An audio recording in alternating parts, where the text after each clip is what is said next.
বিতর্ক যেন পিছু ছাড়ছে না অন্তর্বর্তী সরকারের আইন উপদেষ্টা আসিফ নজরুলের। আসিফ স্যারের সম্মান থাকতে প্রবাসী মন্ত্রণালয় থেকে অন্ততপক্ষে তার পদত্যাগ করা উচিত। আজকে আরো বেশি চিন্তিত অবস্থায় আপনাদের সামনে হাজির হয়েছে। আজকে আমার মনে হচ্ছে যে ছাত্রদের জন্য একটা পরিবর্তন এসেছিল, অনেক স্বপ্ন আমরা দেখছিলাম, সেই স্বপ্ন আমাদের ধূলিসাৎ হতে যাচ্ছে। সবকিছু মিলিয়ে কেমন যেন একটা ঘটনা চলছে আর কি। অন্তর্বর্তী সরকার তারা যাকে খুশি তাদেরকে নিয়োগ দিচ্ছে এবং উপদেষ্টা বানাচ্ছে। আসলে কি হচ্ছে? আসলে সাধারণ মানুষকে তো আপনারা আসলে শান্তি দেওয়া উচিত ছিল, সেই জায়গায় আপনারা তাদেরকে খেপিয়ে তুলছেন। কিন্তু স্বাধীন হয়েও যেন স্বাধীন হলো না বাংলাদেশ। হাসিনাকে সরিয়েও ভারতের দাসত্ব থেকে মুক্ত হওয়া গেল না, কারণ সর্ষের মধ্যে ভূতের সন্ধান মিলেছে। সেই ভূত হলো আইন উপদেষ্টা আসিফ নজরুল। আর বরাবরের মতো তাকে খুঁজে বের করেছেন সকলের প্রিয় সাংবাদিক ইলিয়াস হোসেন। মঙ্গলবার রাতে প্রায় 50 মিনিটের এক প্রতিবেদনে নজরুলের মুখোশ খুলে দিয়েছেন তিনি। বিভিন্ন উপদেষ্টাদের কার্যক্রম এবং বিভিন্ন উপদেষ্টা নিয়োগে আমরা কেউই সন্তুষ্ট নই। তোমার বাপের আদালতে তোমার ন্যায়টা করে তারপরে ঢাকা বিশ্ববিদ্যালয়ের আলোচনা উদ্যান করে রাখা হবে। ভালো হয়েছে। সাংবাদিক ইলিয়াসের আরেকটি তথ্য সত্য হলো ইরান সাংবাদিক ইলিয়াস সংশয় হচ্ছে। একটি ভিডিওতে আইন উপদেষ্টা আসিফ নজরুলকে ভারতীয় গোয়েন্দা সংস্থা রয়েজেন্ট হিসেবে উপস্থাপন করে। ইলিয়াস ভাইয়ের বিরুদ্ধে অবস্থা, আমরা ভাই বাংলাদেশি হিসাবে এটা আমাদের সাথে যায় যে আমরা একজনের অবদান ভুলে যাবো, এটাই স্বাভাবিক, এটাই ঘটে, এটাই হয়। সম্মানিত দর্শক শ্রোতা, আসসালামু আলাইকুম। নতুন একটা ভিডিওতে জানাচ্ছি আপনাদের স্বাগতম। এতক্ষণ দেখছেন আপনারা শিরোনাম, সামনে দেখবেন বিস্তারিত। শিরোনাম দেখে বুঝেই গেছেন কতটা গুরুত্বপূর্ণ আজকের এই ভিডিওটি। বড় বড় রাজনীতিবিদরা কোন বিষয় নিয়ে আলোচনা করেছে সেই বিষয়টিও দেখতে পারবেন। সেই জাহাজটাকে কিন্তু গুরুত্বপূর্ণ বিষয় নিয়ে আলোচনা করেছে, সেই বিষয়টি দেখতে পারেন বিস্তারিতের মাধ্যমে। আশা রাখবো সম্পূর্ণ দেখবেন, একটু স্কিপ করবেন না, তাহলে গুরুত্বপূর্ণ বিষয়গুলো মিস করে ফেলবেন। আমি আর বেশি কথা না বাইরে সরাসরি বিস্তারিত ভিডিওতে নিয়ে যাবো। তার আগে আপনাদের কাছে ছোট্ট একটা রিকোয়েস্ট রাখবো, যারা এরকম নিউজ ভিডিও পেতে পছন্দ করেন তারা দ্রুত চ্যানেল সাবস্ক্রাইব করে আমাদের সাথেই থাকবেন। ইতিমধ্যে যারা সাবস্ক্রাইব করে দিয়েছেন তাদের জানাচ্ছি অসংখ্য ধন্যবাদ। চলুন তাহলে প্রিয় দর্শক শ্রোতা, এই ভিডিওতে একটু লাইক করে দিয়ে আমরা বিস্তারিত ভিডিওটি মোবাইলের স্ক্রিন থেকে ধারাবাহিকভাবে একের পর এক দেখে আসি। স্বাধীন হয়েও যেন স্বাধীন হলো না বাংলাদেশ। হাসিনাকে সরিয়েও ভারতের দাসত্ব থেকে মুক্ত হওয়া গেল না, কারণ সর্ষের মধ্যে ভূতের সন্ধান মিলেছে। সেই ভূত হলো আইন উপদেষ্টা আসিফ নজরুল। আর বরাবরের মতো তাকে খুঁজে বের করেছেন সকলের প্রিয় সাংবাদিক ইলিয়াস হোসেন। মঙ্গলবার রাতে প্রায় 50 মিনিটের এক প্রতিবেদনে নজরুলের মুখোশ খুলে দিয়েছেন তিনি। জানিয়েছেন এই নজরুল সুন্দরী নারী ভোগের বিনিময়ে বাংলাদেশ সরকারি থেকেও কাজ করছে ভারতের পক্ষে। সেটা কিভাবে, তারই বিস্তারিত থাকছে আজকের এপিসোডে। সাম্প্রতিক সময়ে অন্তর্বর্তীকালীন সরকারের আইন উপদেষ্টা ডক্টর আসিফ নজরুল ও জনপ্রিয় সাংবাদিক ইলিয়াস হোসেনের মধ্যে দ্বন্দ্ব তৈরি হয়েছে। ইলিয়াস হোসেন নতুন সরকার গঠনের সময় নজরুলের কিছু কাণ্ডকীর্তির সমালোচনা করে, অতঃপর আসিফ নজরুল ইলিয়াসকে নিয়ে যা তা বলতে শুরু করে। তারপরই ইলিয়াস হোসেন নজরুলের আগাগোড়া তদন্তে নামে, আর তাতে কেঁচো খুঁজতে গিয়ে সাপের সন্ধানী পেয়েছেন ইলিয়াস হোসেন। কিছুদিন আগে তিনি একটি পোস্টের মাধ্যমে নজরুলকে নারী বা চরিত্রের ইঙ্গিত দিয়েছিলেন, আর এবার সরাসরি সামনে নিয়ে আসলেন। প্রেম নাকি পরকীয়া, নজরুল ব্যক্তিগত জীবনে কি করবে সেটা তার একান্ত ব্যাপার, এটা নিয়ে আমাদের কথা না বললেও চলতো। তবে তিনি নারীবাজি করতে গিয়ে যে দেশটাকে নিলামে তুলছেন তা তো মেনে নেওয়া যায় না। ইলিয়াস হোসেন জানিয়েছেন আসিফ নজরুল উপদেষ্টা হয়ে বাংলাদেশের নয়, ভারতের হয়ে কাজ করছে। তবে তিনি নিজে সরাসরি করছেন না, প্রথম আলোর মাধ্যমে করছেন। আর করছেন বললে ভুল হবে, নজরুল করতে বাধ্য হচ্ছেন। ইলিয়াস হোসেন দাবি করেছেন হানি ট্রাপে ফেসেছেন আসিফ নজরুল। ইলিয়াস হোসেন দাবি করেছেন প্রথম আলো সাংবাদিক উম্মে শ্রাবণ তহুরার সাথে গোপন সম্পর্কে মেতেছিল নজরুল। এটা ছিল প্রথম আলো থেকে একটি ফাঁদ। তহুরা নজরুলের সাথে ফষ্টি নষ্টি করে তার ভিডিও করে রেখেছে, সেটাই এখন প্রথম আলোর হাতে জমা রয়েছে। সেই ভিডিওর ভয় দেখিয়েই এখন নজরুলকে দিয়ে যা তা করিয়ে নিচ্ছে প্রথম আলো। এমনকি উপদেষ্টা হবার পর নজরুলের ব্যক্তিগত সহকারীও নিয়োগ দিয়েছে প্রথম আলোর লোকজন। আর সেজন্যই প্রথম আলোতে হামলায় নজরুলের বুক কেঁপে ওঠে। ইলিয়াস হোসেন জানিয়েছেন প্রথম আলো কেবল কোনো সংবাদপত্র নয়, পাশাপাশি পত্রিকাটি ভারতের এজেন্ডা বাস্তবায়ন করে। এতদিন তারা হাসিনাকে দিয়ে করেছে, আর এখন করছে নজরুলকে ব্ল্যাকমেইলের মাধ্যমে। জানা গেছে প্রথম আলোর ইশারাতে নজরুল গত কিছুদিনে প্রথম আলোর নানান মামলা ডিসমিস করে দিয়েছেন। এছাড়া প্রথম আলোর চাওয়াতেই ফারুকির মতো অযোগ্য লোককে নজরুল তার একটি উপদেষ্টা পদ দিয়ে দিয়েছেন। উপরে সে ফারুকির বিষয়ে কিছু জানি না বললেও তলে তলে অনেক কিছু হয়ে গেছে। এর বাইরে নজরুল দুর্নীতির মাধ্যমে শত কোটি কোটি টাকা মেরে দেওয়া শুরু করেছে বলে জানিয়েছেন ইলিয়াস হোসেন। জানিয়েছেন আমেরিকায় বাড়ি কেনার চেষ্টার কথাও। জুলাই আগস্ট বিপ্লবের সময় বিক্ষুব্ধ ছাত্র জনতা সারা দেশে স্থাপিত শেখ মুজিবের মূর্তি গুড়িয়ে দিয়েছেন, কথিত জাতির পিতার ছবি নর্দমায় ছুড়ে ফেলেছেন। অথচ আসিফ নজরুল সরকারের উপদেষ্টা হয়েও শেখ মুজিবের প্রতিকৃতিকে মাথার উপর ঠাঁই দিয়েছেন, যাতে তার আওয়ামী প্রীতির নগ্ন বহিঃপ্রকাশ ঘটে। তদুপরি হাসিনা সংবিধানে উল্লেখিত জাতিপিতার প্রতিকৃতি প্রসঙ্গে সরকারের অবস্থানও স্পষ্ট করেনি ডক্টর আসিফ। ফলে সারা দেশে মুজিব মূর্তিসমূহ গুড়িয়ে দেওয়া হলেও বিভিন্ন সরকারি দপ্তরের কর্তা ব্যক্তিদের মাথার উপর এখনো শোভা পাচ্ছে মুজিবের ছবি। ফ্যাসিবাদের মূর্ত প্রতীক হিসেবে আসিফ নজরুলদের মধ্যে ফ্যাসিবাদকে প্রতিবিম্বিত করছে ইনকিলাব। বিপ্লবোত্তর সরকারের আইন উপদেষ্টার অগ্রাধিকার ভিত্তিক এজেন্ডা হওয়া উচিত ছিল গণহত্যার বিচার। সে বিচারকে প্রহসনে পরিণত করতে আসিফ নজরুল রাত দিন কাজ করে যাচ্ছেন। প্রথমত, জুলাই আগস্ট গণহত্যার প্রধান যে আসামি তাকে নিরাপদে পালিয়ে যেতে দেওয়া হয়েছে। দ্বিতীয়ত, বিচার যাতে প্রলম্বিত হয় এ লক্ষ্যে এটা ওটা করে কালক্ষেপণ করা হচ্ছে। 1973 সালের ইন্টারন্যাশনাল ক্রাইম ট্রাইব্যুনাল অ্যাক্টের যে সংশোধনের কথা বলা হচ্ছে এটির আদৌ প্রয়োজন নেই। শেখ হাসিনা যে সংশোধন করে গেছেন সেটি যথেষ্ট। যদি সংশোধন প্রয়োজন হয় সেটি হতে পারে গণহত্যার বিচারের পর। বিচারের আগে আইনের সংশোধন বিচারকে পিছিয়ে দেবে। ততদিনে জাতীয় নির্বাচন সামনে চলে আসবে, তাতে নির্বিঘ্নে অংশ নিতে পারবে শেখ হাসিনা এবং তার দল। সেই সুযোগ করে দিতেই চলছে নানা টালবাহানা। শেখ হাসিনা নিয়োজিত বিচারকদের বেছে বেছে ভালো জায়গাগুলোতে পোস্টিং দেওয়া হয়েছে। পক্ষান্তরে 15 বছর ধরে নিগৃহীত বিচারকদের দেওয়া হচ্ছে ডাম্পিং পোস্টিং। শেখ হাসিনার বিশ্বস্ত বিচারক গোলাম রাব্বানীর চাকরির মেয়াদ 2 বছর করার সুপারিশ করেছেন আসিফ নজরুল। এটিও তার গোপন এজেন্ডার অংশ। হাইকোর্ট বিভাগের দলবাজ দলকানা বিচারপতিদের স্বপদে বহাল রেখেছেন এখনো। নতুন বিচারপতি নিয়োগের কোনো খবর নেই। তাই খবর নেই আন্তর্জাতিক অপরাধ ট্রাইব্যুনাল পুনর্গঠনেরও। জাতীয় আইন কমিশনের চেয়ারম্যান করেছেন হাসিনা ফ্যাসিবাদের একনিষ্ঠ সমর্থক বিচারপতি জিনাত আরাকে। কমিশনের সদস্য নিয়োগ দিয়েছেন ফ্যাসিবাদের গডফাদার কথিত বিচারপতি ABM খায়রুল হকের ভাতিজি ডক্টর নাইমা হককে। যদিও আইন কমিশন কোনো বিবেচনায় বিপ্লবোত্তর সরকারের আশু করণীয় হিসাবে অগ্রাধিকার পেতে পারে না। মূলত আসিফ নজরুলের ব্যক্তিগত পছন্দের মানুষগুলোকে বিভিন্ন জায়গায় দ্রুত পুনর্বাসন করে গোপন এজেন্ডায় বাস্তবায়ন করতে চান। আগামী সরকার গঠনে সম্ভাবনাময় রাজনৈতিক দল হিসাবে বাংলাদেশ জাতীয়তাবাদী দল বিএনপি যাতে প্রত্যাশানুক ফলাফল করতে না পারে চলছে সেই এজেন্ডা বাস্তবায়নের চেষ্টা বলে মত বিএনপি পন্থীদের। তাদের দাবি, নিজে বেআইনি হলেও আইনি বাধ্যবাধকতা প্রতিপালনের মনোকে বাধ্য করতে চাইছেন জাতির ভবিষ্যৎ কাণ্ডারী তারেক রহমানকে। তার বিরুদ্ধে দেওয়া ফ্যাসিস্ট হাসিনা সরকারের করা সব প্রকার মামলা একাদশী যেখানে বাতিল করা প্রয়োজন ছিল, আসিফ নজরুল সেখানে খুঁটিয়ে খুঁটিয়ে বের করছেন আইনি অন্তরায়। সব মিলে ভারত ও হাসিনাপন্থী উপদেষ্টা আসিফ নজরুলকে অন্তর্বর্তীকালীন সরকার থেকে বাদ দেওয়া জরুরি হয়ে পড়েছে বলে মনে করছেন কেবল ইলিয়াস হোসেনই নন, পাশাপাশি অনেক বিশ্লেষকরাও।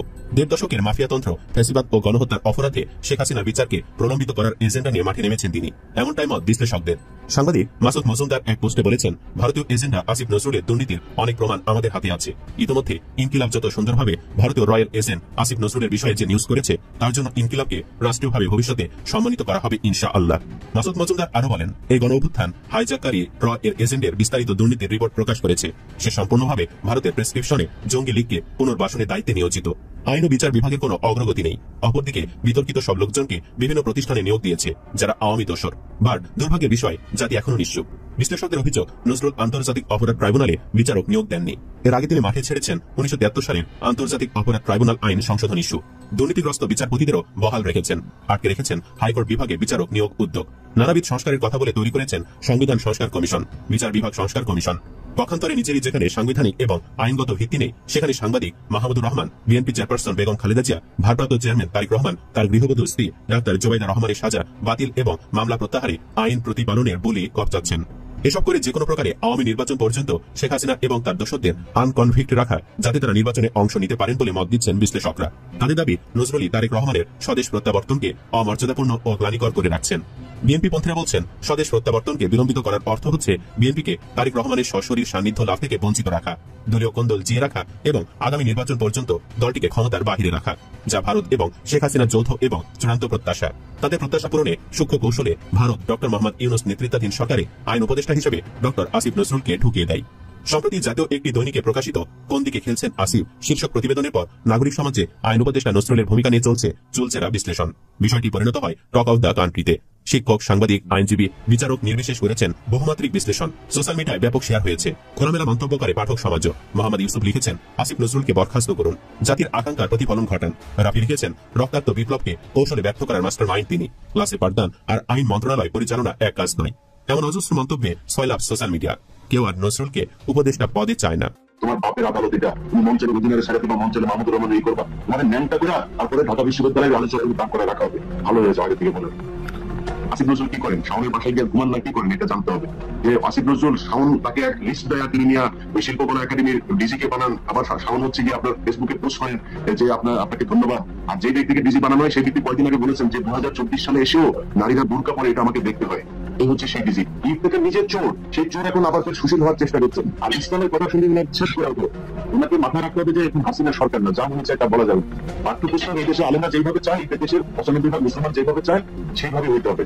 আর আসিফ নজরুল, আমি মনে করি এইগুলো সব প্রতিবাদের পেছনেও আসিফ নজরুলের হাত আছে। আসিফ নজরুলকে সেটা মাথায় রাখতে হবে। আসিফ নজরুলের মা ছিল হচ্ছে আপনার জাহানারা ইমাম, তাকে তো সে মা বলতো। এই মা উপাধি দেওয়া জাহানারা ইমামের মতো নাস্তিক এই বেয়াদবকে আপনার মা উপাধি দেওয়ার পেছনে আসিফ নজরুলের কি ছিল, সেটার একদম প্রতিষ্ঠাতা থেকে শুরু করে এটা অর্গানাইজ করার সবকিছুর পেছনে আসিফ নজরুলের হাত ছিল। তারপরে আসলে হচ্ছে তিনি তার বস হচ্ছে গিয়ে শাহরিয়ার কবির। তার বস শাহরিয়ার কবির তাকে বিচিত্রায় যেভাবে লিখতে বলতে পারেন, তিনি ফেসবুকে বলেছেন যে তিনি দেলোয়ার হোসেন সাইদিকে বলেছেন এক ধর্ম ব্যবসায়ীর উত্থান, এই শিরোনামে তিনি 1986 তিনি কলাম লিখেছিলেন। সেই কলাম তিনি কেন লিখেছিলেন তিনি কয়েকদিন আগে তার ফেসবুকে ব্যাখ্যা দিয়েছেন, তাকে নাকি শাহরিয়ার কবির ভুল বুঝিয়ে এটা লিখিয়েছিলেন। আসিফ নজরুল আপনি সাংবাদিকতা করেন, আমরা সাংবাদিকতা করছি, আর এই সাংবাদিকতায় কেমনি অ্যাসাইনমেন্ট দেয়, কেমনি একজন ব্যক্তিরা নিউজ করে, এগুলো আমরা সব জানি, এসব ভুল ভাল বুঝাই লাভ। এখন আবার উনি ওনার আরেক আম্মা জনাব শাওন, এই হুমায়ুন আহমেদের স্ত্রী শাওন, বিনা পরামর্শে আপনার শিল্পকলা একাডেমির এই ডিজি করেন, বিভিন্ন জায়গায় নিয়োগ দিচ্ছেন তার পছন্দের লোকজন। আসিফ নজরুল আপনি কয়েকদিন আগে এই যে কি বলে ইত্তেফাকের যে নামটি আনোয়ার হোসেন মঞ্জু, তাকে বের করার জন্য আপনি সহায়তা করেছেন। আমার কাছে যতটুকু তথ্য, আপনার পাশে এখন পর্যন্ত এই সামন্তলাল সেন যিনি স্বাস্থ্যমন্ত্রী ছিল, সে এখন আপনার পাশে পলায় আছে। এই যে প্রশ্ন আপনার বিরুদ্ধে, আপনি মনে করেন না এইসব প্রশ্ন আমরা ভুলে যাবো?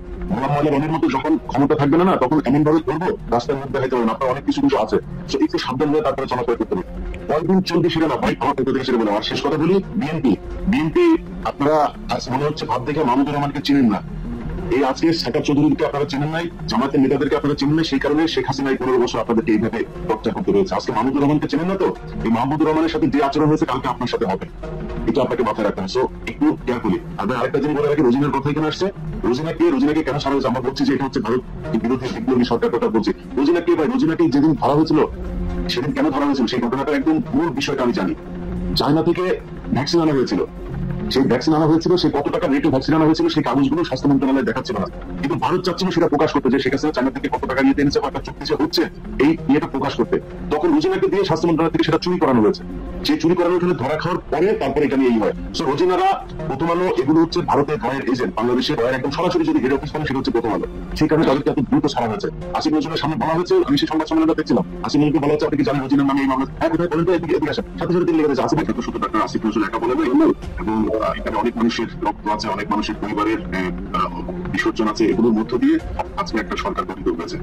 এমনকি আজকে এই সমন্বয়কদের একজন এখানে উপস্থিত আছেন, আমি জানি না যে সমন্বয়কদেরকেও কতটুকু মূল্যায়ন করা হয়। তারা যে সময়টাতে হাসনাত আব্দুল্লাহ যখন কথা বলেছেন, এই সময়টাতে তো আমরা জানি না যে শেখ হাসিনা এইভাবে পালিয়ে যাবেন, তাদের জীবনটা কি হতো, তারা কি অবস্থায় করতেন পরের পরিস্থিতি। আজকে যদি শেখ হাসিনা থাকতো তাহলে কি হতো? হাসনাত আব্দুল্লাহ আজকে তাকে পাওয়া নেই। তো এই মানুষগুলোর ব্যাপারে ন্যূনতম একটা কৃতজ্ঞতা বোধ, সম্মান বোধ দেখানো যে উচিত ছিল, সেটা এই সরকার দেখেন নাই। বিশেষ করে আমি যেটা বললাম যে আইন মন্ত্রণালয়, তাদের অন্তত উচিত ছিল যে কাদের বিরুদ্ধে মামলা আছে, স্বাস্থ্য মন্ত্রণালয়ের উচিত ছিল যে কারা কারা হাসপাতালে আছে, কারা মারা গেল, তাদের ক্ষতিপূরণ থেকে শুরু করে জায়গাগুলোই করা। আমি খুব আশ্চর্য হয়েছি যে এখন ব্যাখ্যা দেওয়া হচ্ছে যে এই ওনার বিরুদ্ধে যে মামলাটা ছিল, সেই মামলাটার যে আইনগত যে ব্যাখ্যা, সেই ব্যাখ্যা অনুযায়ী উনি আসলে এটা সংবিধান ইয়ে করা হবে, আইনকে ইয়ে করা হবে, ভালো হবে, ওনাকে যদি জেলে মানুষের জন্য আইন, এর জন্য কিন্তু মানুষ না, মানুষের জন্য আইন আমার দরকার নেই ভাই। আমি এখন যে সরকারটা আছে, সেই সরকারের সংবিধানের কোন ধারা অনুযায়ী এই সরকার ক্ষমতা আছে আপনি আমাদের বলুন? এই সংবিধানে কি এই সরকারকে অ্যালাউ করে নাকি? ওনারা যদি সংবিধান ব্রেক করে যদি আসতে পারে, তাহলে এটার জন্য যদি প্রয়োজন হয় সংবিধান ভায়োলেট করুক, সংবিধান সংশোধন করুক, সংবিধান আবার নতুন করে ই করুক, এটা স্থগিত করুক, যেভাবে করতে হবে। মাহমুদুর রহমান একদিনে তৈরি হয় নাই, মাহমুদুর রহমান এই দেশে এসে আসে নাই। তিনি যে সময় কথা বলেছেন, যে সময় তিনি তার পত্রিকায় থেকে বের হয়েছেন, সেই সময় মাহমুদুর রহমান কি করেছেন সেটা এই প্রজন্মকে জানতে হবে। অর্থাৎ মাহমুদুর রহমানের ব্যাপারে আমি ইলিয়াস দরকার নাই, কিন্তু মাহমুদুর রহমানের ব্যাপারে এই সরকারের খুব বেশি সেন্সিটিভ হওয়া দরকার ছিল। তিনি দেশে যাচ্ছেন, তার এক সপ্তাহ আগে থেকে ঘোষণা দেওয়া হচ্ছিল যে তিনি দেশে যাবেন। আসিফ নজরুল শাওন তাকে এক লিস্ট দেয়, তিনি নিয়ে ওই শিল্পকলা একাডেমির ডিজি কে বানান, আবার শাওন হচ্ছে গিয়ে আপনার ফেসবুকে পোস্ট করেন যে আপনাকে ধন্যবাদ। আর যে ব্যক্তিকে ডিজি বানানো হয়, সেই ব্যক্তি কয়েকদিন আগে বলেছেন যে 2024 সালে এসেও নারীরা বোরকা পরে, এটা আমাকে দেখতে হয়। এই হচ্ছে সেই ডিজি। এই জন্য বাংলাদেশে হাসনাত আব্দুল্লাহ স্বাধীন করেনি। সাংবাদিক ইলিয়াসের আরেকটি তথ্য সত্য হলো, ইদানিং সাংবাদিক ইলিয়াস প্রশংসায় ভাসছেন। তিনি যার সম্পর্কে যা বলছেন তার সত্যতা মিলছে। বিশেষ করে বিরিয়ার হত্যাকাণ্ড নিয়ে কোনো তদন্ত কমিশন গঠন হবে না, এটা তিনি আগে বলে দিতে পেরেছে। আরো নানান বিষয়ে জাতিকে সতর্ক করছেন, জাতি সতর্ক হচ্ছে এবং জনগণের কাছে তার ক্রেডিবিলিটি আছে। যেহেতু কিছু কিছু ক্ষেত্রে আসিফ নজরুল সিস্টেমে বের হয়ে গিয়েছেন, বিশেষ করে এই বিরিয়ার হত্যাকাণ্ড বিষয়ে আসিফ নজরুল এক ধরনের দায় মুক্তি পেয়েছেন, দায়টা স্বরাষ্ট্র উপদেষ্টার উপর পড়েছে। তো নানান বিষয়ে আসিফ নজরুল কথা বলছেন, এমনকি জামাত ইসলামী নেতা ডাক্তার সৈয়দ আব্দুল্লাহ মোহাম্মদ তাহের সম্পর্কে কথা বলেছেন। মজার বিষয়ে, জামাতের ক্ষেত্রে কখনোই ঘটেনি। ডাক্তার তাহের সাহেবকে সন্দেহ করছে জামাত শিবিরের লোকজন। আপনি বিভিন্ন জায়গায় জামাত শিবির মন্তব্য দেখেন, ইলিয়াসকে বিশ্বাস করছে, এটা ইলিয়াসের একটা বড় অর্জন। যদি আমি বলছি না যে ডাক্তার তাহের সাহেব ভারতের দালাল না, তবে হ্যাঁ ভুলের ঊর্ধ্বে আমিরে জামাত নন, তার ক্ষেত্রে তদন্ত হতে পারে। এগুলোর মধ্যে ইলিয়াসের আরেকটা তথ্য দিয়েছিলেন বেশ কয়েক মাস আগেই, যে ওবায়দুল কাদের বাংলাদেশে আছেন, এই কথা ইলিয়াস বলেছিলেন যে বাংলাদেশই আছে, এবং তিনি সতর্ক থাকতে বলেছিলেন যে কোনো সময় ওবায়দুল কাদেরকে ভারতে পার করে দেওয়া হতে পারে। ইলিয়াস বলেছেন প্রায় 1.5 মাস বা 2 মাস আগে, যদি আমি ভুল না করি। এখন আমরা দেখতে পাচ্ছি সব গণমাধ্যমের রিপোর্ট এবং একেবারে দায়নি চূড়ান্ত ভাবে তারা বলছে হ্যাঁ এতদিন ওবায়দুল কাদের দেশে ছিলেন, তারপরে গ্রিন সিগন্যাল পেয়ে তিনি দেশ ছেড়েছেন, শিলং থেকে কলকাতায় ইত্যাদি ইত্যাদি, এগুলো সব স্পষ্ট হচ্ছে। দেখুন ওবায়দুল কাদের যে দেশে ছিলেন এ কথা ইলিয়াস সাহেব আগেই বলেছিলেন। এখন সবার পালক নড়েছে, এখন ট্রাইব্যুনাল ব্যাখ্যা যাচ্ছে আইজিপির কাছে কিভাবে ওবায়দুল কাদের দেশ ছেড়েছেন। এখন সবাই বলাবলি করছে যে নেপথ্যে কে কারা, ওবায়দুল কাদেরকে নিয়ে যা ঘটেছে, এতদিন দেশে ছিলেন, নিরাপদে দেশ ছাড়তে পেরেছেন, অনেকে পালিয়েছে, তাও আবার Obaidul Quader, how is it possible? তো এটা নেপথ্যে কারা হতে পারে, এমন কোন শক্তি যে ওবায়দুল কাদেরকে পার করিয়ে দিয়েছে, এবং সেটা রাষ্ট্রশক্তি হয়ে থাকলে এটা ভয়ঙ্কর কিছু। ওবায়দুল কাদের মতো মোস্ট ওয়ান্টেড আসামিকে ভারতে পালাতে সহায়তা করে, তারা কারা? তারা তো বড় অঘটন ঘটাতে পারে দেশে। এই বিষয়ে আমাদের সিরিয়াস হতে হবে। দর্শক, কিভাবে দেশ ছাড়েন ওবায়দুল কাদের, নানান চাঞ্চল্যকর তথ্য, মানে কয়েকটা বিষয় স্পষ্ট যে ওবায়দুল কাদের তিনি দেশে ছিলেন, বর্তমান কলকাতায় আছেন, বিভিন্ন গণমাধ্যম বিভিন্নভাবে এটা উপস্থাপন করছে। ছাত্র জনতার অভ্যুত্থানে শেখ হাসিনা নেতৃত্বাধীন সরকার পতনের পর সাবেক মন্ত্রী এমপি সহ আওয়ামী দর্শকদের অনেকেই দেশ ছেড়েছেন। তবে আওয়ামী লীগ সাধারণ সম্পাদক ওবায়দুল কাদের এখন কোথায়, সে প্রশ্ন অনেকদিন ধরেই। যদি গত সোমবার 16 ডিসেম্বর মানব জমিন এক প্রতিবেদন নিশ্চিত ভাবে বলা হয় যে 8 নভেম্বর ওবায়দুল কাদের কলকাতায় পৌঁছেছে। 5 আগস্ট থেকে 95 দিন তিনি কোথায় ছিলেন, কিভাবে ছিলেন, কিভাবেই বা দেশ ছাড়ে, এর মানে 95 দিন দেশে ছিলেন। তার মানে এই সরকারের গুরুত্বপূর্ণ কোন দায়িত্বশীল লোকজন তাকে দেশ ছাড়তে সহায়তা করেছে, এটা স্পষ্ট। তারা কারা হতে পারে? খবর রয়েছে তিনি এক বিশেষ স্থানে আদর যত্নে দিন কাটাচ্ছেন। তিনি কিভাবে দেশ ছাড়বেন তার ফন্দি ফিকির করছেন।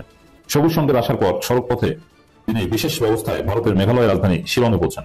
সেখান থেকে যান কলকাতা, দিল্লি নয় কলকাতাতে তিনি অবস্থান করবেন, এমনটাই জানা গেল। ভারত সরকারের কাছে তার জন্য কেউ লবিং করেছিল, শেখ হাসিনা এক্ষেত্রে অনেকটা নীরব।